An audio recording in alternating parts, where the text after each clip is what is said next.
Tá chegando, torcedor vascaíno, tá chegando a hora de Vasco da Gama e Atlético Paranaense. Já já, às 8 horas da noite em São Januário, as duas equipes estarão se enfrentando pelo jogo de ida das quartas final da Copa do Brasil. Após 7 anos, o Vasco volta a entrar em campo nessa fase final de quartas de final da competição. Esperança grande para que talvez passemos pelo Atlético, cheguemos às semis e, por que não, sonhar com o título da Copa do Brasil, o bicampeonato de uma das principais competições de clubes do futebol sul-americano. E é claro, aqui neste Fala Gigante, a gente vai trazer aí a você, torcedor vascaíno, todos os detalhes dessa partida. Tem novidades aí na escalação de Rafael Paiva, mudanças no sistema defensivo, mudanças também no setor ofensivo, já que o técnico contará com muitos desfalques para esse jogo de hoje. Rafael Paiva tendo que, de fato, quebrar a cabeça para montar os seus 11 iniciais. Além disso, trazer também novidades sobre tudo que rolou nessa madrugada de hoje aqui no Rio de Janeiro. Teve foguetório na porta do hotel onde está hospedado a equipe do Atlético Paranaense. Falar também sobre informações se tratando dos erros da 777 Partners e da antiga gestão de Lúcio Barbosa aqui no Vasco da Gama. É completamente surreal o amadorismo, a incompetência e a ruindade. É dessa forma que eu falo. Incompetência e ruindade das pessoas que passaram pelo Vasco. O Vasco que terá pela frente os últimos jogos em São Januário antes da sua reforma, terá que disputar 2 partidas longe da sua casa, porque simplesmente o senhor Lúcio Barbosa resolveu vender 2 mandos de campo, um para Cariacica e outro para Brasília no estádio Mané Garrincha. A gente vai falar sobre isso aqui, porque realmente, meu amigo, é duro de ouvir coisas como essa. O Vasco segue sendo prejudicado por erros feitos pela antiga gestão. Mas enfim, vascaíno, um Fala Gigante que chega aí bastante movimentado, bastante agitado, com muitas novidades, muitas informações para vocês nesta tarde de quinta-feira. Tarde de Copa, tarde de luta e sonho pelo bicampeonato. Porém, é claro, antes de começar, rapidinho aqui, como a gente sempre faz, quero dar as boas-vindas a todos vocês que estão chegando aqui pela primeira vez. Para quem ainda não me conhece, muito prazer, eu sou o Lucas e você está no canal do Gigante Vasco,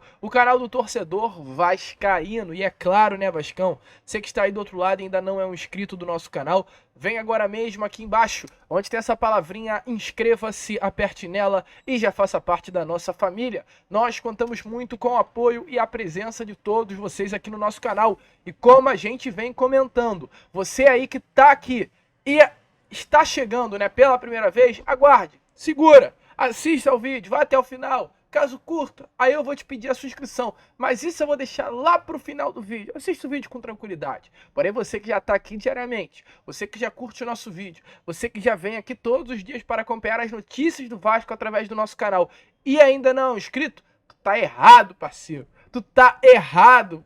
Brincadeira, é claro, né? Tu tem todo o direito, mas ajuda aí o nosso canal. A sua ajuda é de suma importância para o nosso crescimento. Perdão. Então, contamos muito aí com a presença através do seu like, do seu joinha, do seu gostei e da sua inscrição. Vamos em busca aí desses 138 mil inscritos. Show? Vambora? Vamos sem muita enrolação falar de Vasco?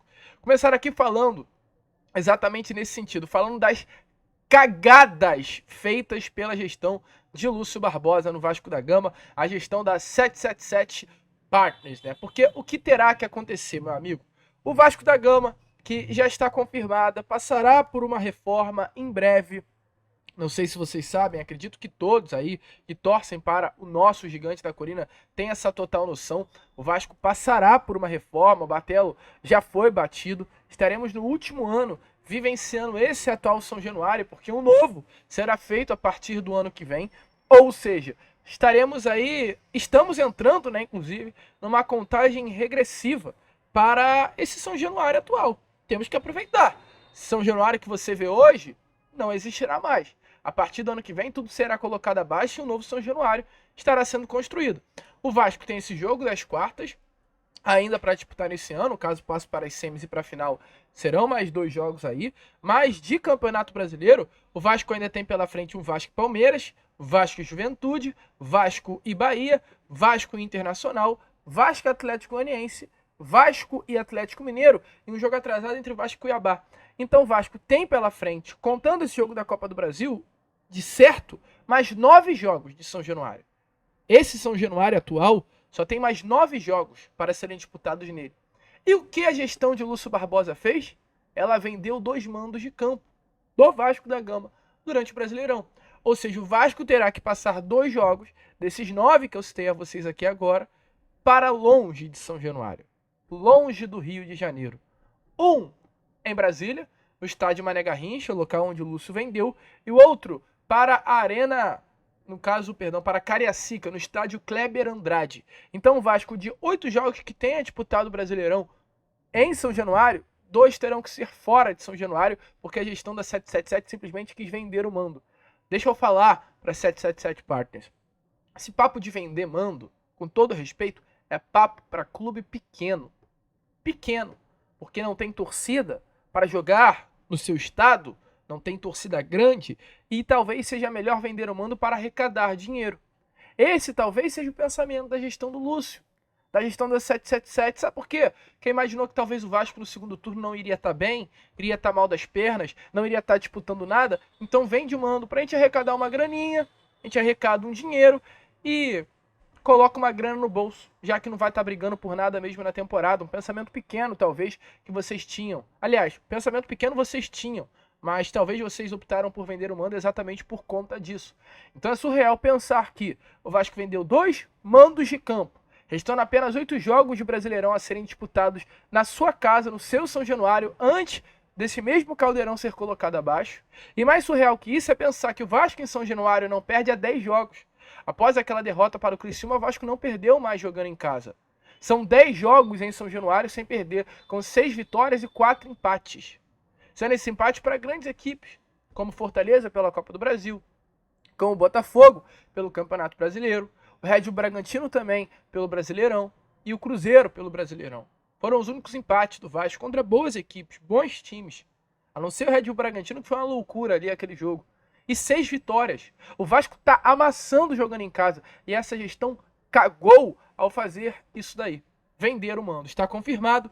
Inclusive já esse próximo jogo que teremos aí contra o Palmeiras no dia, até o momento, uma data que não está 100% definida, mas que está planejada para ser na semana do dia 22 de setembro contra o Palmeiras, estará acontecendo em no estádio Mané Garrincha, tá? O jogo aí válido pela 27ª rodada do Campeonato Brasileiro será na Arena BRB Mané Garrincha. A partir dessa próxima sexta, dia 30, no caso, amanhã, os ingressos já deverão ser comercializados para esse jogo. É importante lembrar que o Vasco, meu amigo, ele não consegue vencer em Brasília. O Vasco já está há algum bom tempo sem conseguir conquistar uma vitória dentro do estádio Mané Garrincha. Salvo engano, a última vitória aconteceu lá no ano passado, ou no ano passado mesmo, pela Copa do Brasil, naquele gol do Nenê contra, acho que era o Trem, né, do Amapá.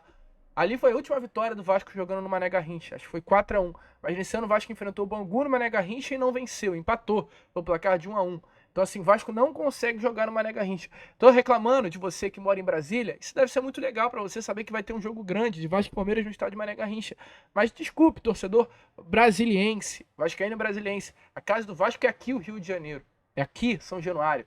É aqui que o Vasco tá ganhando, é aqui que o Vasco tá vencendo. O Vasco não vence o Palmeiras, há muito tempo. Talvez em São Januário, a possibilidade de uma vitória seria maior. Mas a gestão do Lúcio fez questão de vender aí o mando para Brasília. E além disso também, mais uma venda, né, também feita, planejada no início de ano. O dinheiro foi até antecipado pela antiga diretoria, então o Vasco não vai receber grana após, né, nesse período recente. O Vasco já recebeu essa grana, a gestão da 777 já pegou esse dinheiro e a próxima partida que deverá acontecer fora do Rio de Janeiro será contra o Cuiabá. Esse jogo aí atrasado pelo primeiro turno deverá ser no estádio Kleber Andrade em Cariacica. Então, meu amigo, assim, é louco, tá? É completamente surreal o que fez a gestão da 777 no Vasco, o que fez a gestão de Lúcio Barbosa no Vasco da Gama. Me desculpe você, torcedor do Espírito Santo, torcedor capixaba, você, torcedor de Brasília, brasiliense, assim, com todo respeito, o Vasco é um clube nacional, sei disso, mas a casa do Vasco da Gama é o Rio de Janeiro. Um momento tão importante que o Vasco estará vivendo no Brasileirão, com possibilidade de chegar a um G8, a uma Libertadores, poder jogar tudo isso fora por um dinheiro que o Lúcio já arrecadou, a 777 já colocou no bolso, assim, chega realmente a dar raiva ao torcedor cruzmaltino. Mas, enfim, torcedor, vamos que vamos, né? Deixa isso pra trás, vamos seguir, porém, deixa a sua opinião aí nos comentários. Porque já teremos jogo importante. Longe de 777, longe de Lúcio Barbosa, mas com Pedrinho e a sua atual diretoria no comando. Inclusive, nessa madrugada de hoje, aqui no Rio de Janeiro, o jogo está sendo levado tão a sério. A torcedores do Vasco da Gama foram até a porta de um hotel que fica aqui no bairro do Leme, pertinho da Zona Sul, na Zona Sul do Rio de Janeiro, perto dos bairros de Copacabana, de Botafogo, para fazer um foguetório ao elenco atleticano. Dê uma olhada aí no que rolou nessa madrugada de quinta-feira.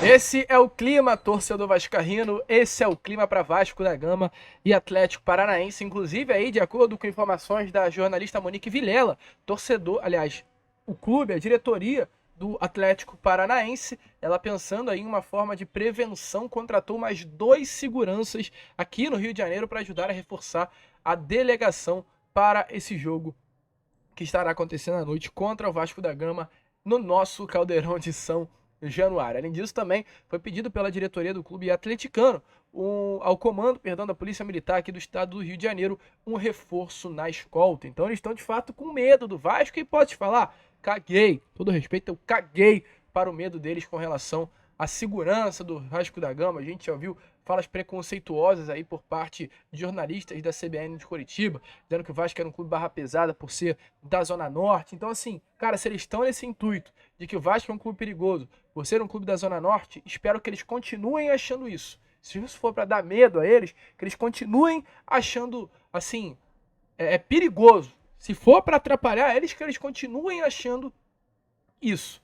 Assim, é uma vergonha, claro, né, esse pensamento, uma vergonha esse preconceito, mas que se isso for prejudicar aí a atitude em campo deles, que realmente prejudica, que eles vão se tremendo para enfrentar o Vasco da Gama hoje dentro de São Januário. Com relação à equipe do Vasco da Gama, o que é claro, poderemos trazer.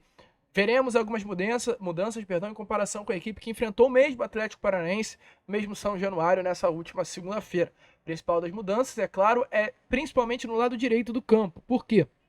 Porque não teremos 2 jogadores que atuam na extremidade direita. No caso, o Watson, que acabou sofrendo uma canelite, que a canelite é uma fissura. O Watson fissurou, né, ali o osso da canela. Essa fissura ela pode acabar aumentando caso o Watson permaneça a jogar. Então, exatamente por conta disso, o próprio jogador decidiu passar por um processo cirúrgico. Então, o Watson vai passar por uma cirurgia, terá que de fato operar e vai desfalcar o Vasco da Gama nesse jogo de hoje. Pode até desfalcar o Vasco pelo ano todo. Além disso, também na lateral direita, Paulo Henrique foi suspenso. Esse último jogo que o Vasco teve contra a equipe do Atlético Goianiense, Paulo Henrique acabou levando o 3º cartão amarelo. Não estará à disposição do Rafael Paiva para essa partida de hoje, pela Copa do Brasil. Então o Vasco sofre na sua extremidade direita. Terá que fazer mudanças. Informações aqui para o lado direito, para a lateral direita, quem deve entrar, a principal possibilidade é o Puma. O Rodrigues, que deve sim substituir o Paulo Henrique na lateral direita. E como é claro, há uma grande preocupação com o Puma. O Puma é um jogador com qualidades ofensivas ímpar. Eu acho que até, em muitos momentos, pode até ajudar mais do que o próprio Paulo Henrique. É um jogador que sabe cruzar muito bem. É um jogador que tem uma potência no seu chute muito boa. Essa arma do chute é algo que o Vasco pode utilizar sim com o Puma. Mas defensivamente o Puma vai muito mal. Isso preocupa, que o Puma não cobre buracos e o Maicon deixa buracos. Então, assim, o Maicon também é um jogador muito bom defensivamente, principalmente na jogada aérea, cada um com as suas valências e cada um com as suas dificuldades. Então o Vasco, para evitar que sofra na sua lateral direita, informações é que o Vasco vai com o Puma na lateral direita e o João Vitor ele vai jogar pelo lado direito da zaga. E o Maicon, que jogou pelo lado direito na zaga nessa última segunda-feira, vai jogar pelo lado esquerdo. Então o time ele vai ser composto da seguinte maneira: Piton na esquerda, na lateral esquerda, o Maicon jogando aberto pela esquerda como zagueiro e o João Vitor jogando aberto pela direita como zagueiro. E no caso, o Puma na lateral. Com relação ao meio-campo muito semelhante ao que entrou em campo nessa última segunda-feira. Cocão, Hugo Moura e Payet. Essa é a trinca de meio-campo. E as pontas que são a grande dúvida para esse jogo. Por quê? Emerson Rodrigues vai ser titular. Fato, David não estará ainda à disposição. O jogador, inclusive, ainda vem treinando para adquirir ritmo e deve voltar a campo apenas no domingo contra a equipe do Vitória, mas ainda não está bem.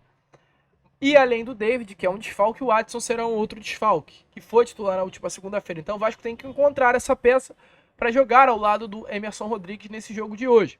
Então a expectativa é que o Emerson permaneça no time titular e o Ryan entre na ponta direita, como entrou no lugar do Watson nessa última segunda-feira. Então o Vasco deve ir com essa trinca ofensiva, Ryan, Emerson Rodrigues e Verratti, mas também há a possibilidade do Jean Davi Menezes, jogador que foi apresentado ontem pelo Vasco da Gama, esse chileno muito bom, que vinha atuando normalmente pelo Toluca, então está com ritmo de jogo, acabar ganhando a titularidade nessa partida de hoje contra a equipe do Atlético Paranaense. É assim que o Vasco da Gama deve ir hoje para enfrentar essa boa equipe do Atlético, com desfalques, com dúvidas, com ausências, mas o Vasco da Gama é claro que vai lutar até o final para conseguir aí, nesse primeiro jogo, não garantir a classificação, mas sair com uma boa vantagem para o jogo de volta no Paraná na próxima quarta-feira. Inclusive, com relação ao Atlético, está aparecendo também aí na imagem a vocês, o Atlético Paranaense deve ir a campo exatamente com essa formação. Mastriani na frente, Canóbio e Coelho formando a trinca ofensiva, Christian, Zapelli e Gabriel no meio campo, e uma zaga formada por Esquivel, Thiago Heleno, Kaique Rocha, Eric e Léo Link no gol. A arbitragem da partida confirmada, o árbitro será Ramon Abate Abel de Santa Catarina, árbitro assistente 1, Bruno Rafael Pires de Goiânia, árbitro assistente 2, Nailton Júnior de Souza Oliveira do Ceará. Com relação ao VAR, de olho nele, de olho na fera, de olho em um nome que preocupa o torcedor, Rodrigo Guarizo Ferreira do Amaral. Um nome que dá calafrios só de lembrar nesse rapaz. Preocupa, tá? Sinceramente, Rodrigo Guarizo Ferreira do Amaral me preocupa demais, inclusive. Se vocês sabem aí quem é o Rodrigo Guarizo Ferreira do Amaral, se não souber eu faço questão de falar, vai dar uma procuradinha, porque, meu amigo, quando se fala de Vasco da Gama e Rodrigo Guarizo Ferreira do Amaral, o clima é de fato tenso, complexo demais, esse rapaz aí no VAR, ainda em jogos do Vasco. Mas enfim, a gente fica por aqui, esse foi o nosso Fala Gigante, pré-jogo aí também de Vasco e Atlético Paranaense, momento muito importante para o Vasco dentro dessa Copa do Brasil, dentro dessa competição, e já já estaremos aí de volta com pós-jogo. Hoje teremos aí esse pós-jogo por volta das 10h30, 11 horas, estaremos voltando aqui para falar sobre esse grande jogo entre Vasco e Atlético pela Copa do Brasil. Vamos que vamos, se inscrevam, compartilhem, como sempre falamos aqui, saudações vascaínas.